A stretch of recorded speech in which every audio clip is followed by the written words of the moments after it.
Tertekan karena pencapaian orang lain, rasanya memang gak enak. Peer pressure. Hai, apa kabar? Belakangan ini gue sering banget menemukan berbagai konten di sosial media yang membahas tentang pencapaian seseorang. Umur sekian punya pendapatan 100 juta. Umur sekian memimpin sebuah perusahaan dengan omset miliaran. Dan masih banyak banget jenis lainnya. Uniknya, di setiap kolom komentar dari konten seperti ini, selalu ada orang-orang yang menyampaikan kalau mereka justru merasa tertekan karena pencapaian orang lain. Ternyata kontradiktif. Mereka membuat konten tersebut dengan tujuan supaya ada beberapa orang yang merasa termotivasi. Tapi justru orang lain merasa tertekan karena hal tersebut. Kalau misalnya lo merasa tertekan, tidak masalah sih. Karena gue pun juga merasa demikian. Konten seperti itu membuat gue dengan begitu mudahnya membandingkan diri gue dengan orang lain. Seakan-akan kita kalah dalam berbagai aspek dalam kehidupan ini dengan mereka. Dan rasanya sangat tidak nyaman. Padahal kalau kita ingat-ingat, hidup ini bukan sebuah kompetisi. Tidak ada yang menang dan tidak ada yang kalah. Tapi kenapa kita merasa kalah? Mungkin kita seringkali mengambil sebuah kesimpulan dari sepotong informasi. Misalnya kayak gini.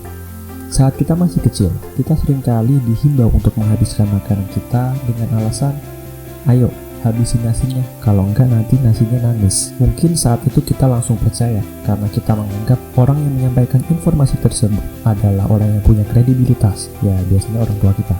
Setelah itu, kita memiliki sebuah belief system yang menganggap kalau semua nasi yang enggak habis akan menangis. Kita akan menganggap itu sebagai sebuah kebenaran mutlak. Mungkin sebenarnya kita merasa kesal dengan orang lain dengan pencapaiannya karena kita merasa mereka punya banyak sekali hal yang jauh lebih baik daripada kita, sedangkan kita merasa tidak adil karena kita tidak mendapatkan hal tersebut. Mungkin benar, mungkin juga enggak. Tapi, perhatikan pertanyaan yang muncul. Kualitas jawaban tergantung bagaimana kualitas dari pertanyaannya. Contohnya, rumah kita selalu basah dan banjir karena atap rumah yang bocor. Kita akan menggunakan beberapa contoh pertanyaan di sini untuk membandingkan jawaban dari satu pertanyaan dengan pertanyaan yang lain. Pertanyaan pertama, kenapa rumahku nggak kayak rumah orang lain sih?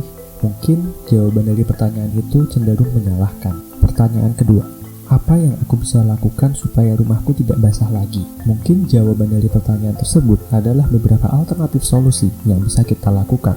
Dua pertanyaan yang berbeda ternyata bisa menghasilkan jawaban yang sangat signifikan.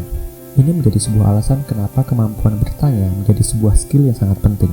Ini juga menjadi sebuah alasan kenapa saat kita bercerita atau curhat dengan orang yang tepat, mereka cenderung memberi pertanyaan yang bisa memicu kita untuk menjawab sendiri pertanyaan atau kebutuhan kita. Laozi, seorang filsafat dari Cina, pernah berkata seperti ini. Pikiran menjadi kata-kata kita menjadi tindakan kita menjadi kebiasaan kita menjadi karakter kita, dan pada akhirnya itu semua membawa kita ke dalam satu buah takdir, atau secara sederhana, we become what we think about.